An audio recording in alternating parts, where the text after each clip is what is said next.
এই স্টেজে কিন্তু এমনিতেই আসা যায় না।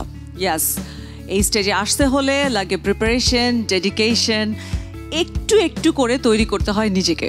আর নিজেকে তৈরি করার সেই গ্রুমিং সেশনের ছোট্ট একটি ভিডিও দেখে আসি, চলুন।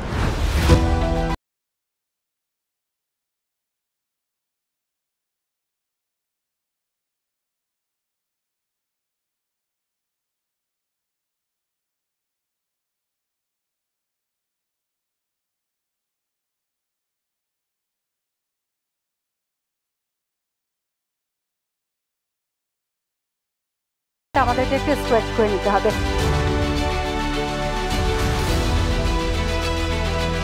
And then we are doing our neck stretch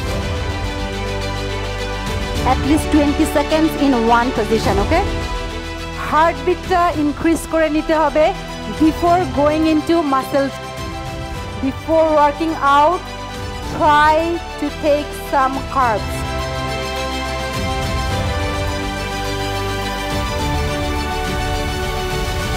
এবং সব ওয়ার্কআউট শেষ করার পরে ডু দ্য কুল ডাউন। মঞ্চে পারফর্ম করতে তৈরি আমাদের প্রতিযোগীরা, যারা তাদের নিজেদের স্কিল শার্প করেছে ইন্টেন্স গ্রুমিং সেশনসের মধ্য দিয়ে।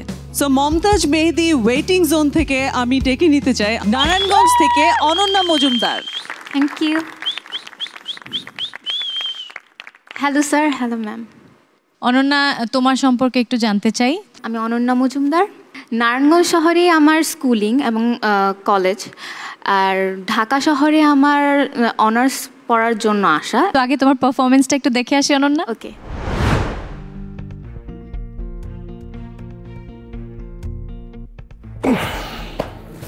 সাগর ভাই, আপনি? ও মনি, তুমি চলে এসেছো? বাহ, তোমাকে তো অনেক সুন্দর লাগছে। অবশ্য তোমাকে সবসময় সুন্দর লাগে, কিন্তু আজকে একটু বেশি সুন্দর লাগছে। চুপ করেন তো সাগর ভাই, আপনি সুযোগ পাইলে এই টাইপের কথাবার্তা শুরু করে দেন। এটা আমার শ্বশুর বাড়ি, সবসময় মনে রাখবেন। আর এটাও মনে রাখবেন, এখানে যখন ইচ্ছা তখন আসতে পারবেন না। আরে কি মুশকিল, আমি তো এখানে কাজে এসেছি। ওই যে ডেকোরেটর লোকজন আছে না, ওদের কাজ আমি দেখছি। ওদের ঘাড়ের রগগুলো একটু তেরা আছে, বুঝলে?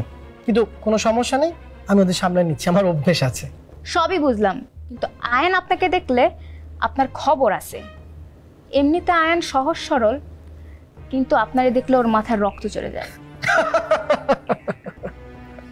মনি, তুমি ভয় পেও না, আমাকে এখানে আয়নই ডেকেছে বিয়ের বেশ কিছু দায়িত্ব সামলাতে।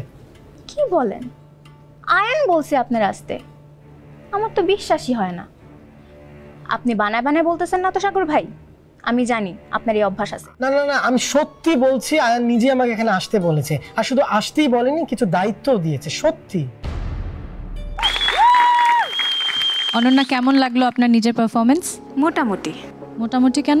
প্রত্যেকটা লাইনের একটা ইমোশনস রয়েছে, যেটা আমি দিতে পারিনি মনির ক্যারেক্টারের ক্ষেত্রে। মনি কে? মনি একজন ক্রিকেট প্লেয়ার এবং ম্যাচিউরড একজন মেয়ে।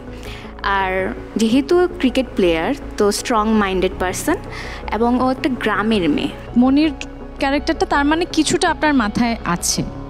আপনি বলেছেন যে ও একটু মফস্বলের মেয়ে, আঞ্চলিক ভাষায় কথা বলে, কিন্তু আপনি যখন আসছে বলছিলেন তখন আসছে হয়ে যাচ্ছিল।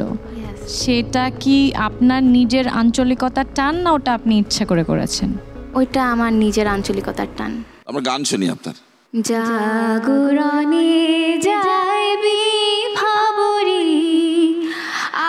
আখি হতে ঘুম নীল হরি, ঘুম নীল হরি, মরি মরি মরি মরি, জাগরণে যাইবি ভাবরি।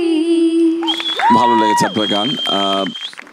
আপনার অ্যাক্টিং থেকে, যেটা ক্যারেক্টার থেকে মানে এনার্জিটা পাইনি, যেটা আমাকে এঙ্গেজ করবে, যে স্পার্কটা খুঁজছিলাম, দ্যাট ওয়াজ মিসিং। করতে করতেই হবে, আপনি নিজেই বুঝতে পারবেন আসলে কি missing. Okay sir, thank you sir. Ananya, উনি বলছে স্পোর্টসম্যানের ক্যারেক্টার। যে কোনো অ্যাক্টার আসলে প্রথম দৃষ্টিতেই একটা কিছু মাথার মধ্যে নিয়ে এন্ট্রিটা নিতে হয়।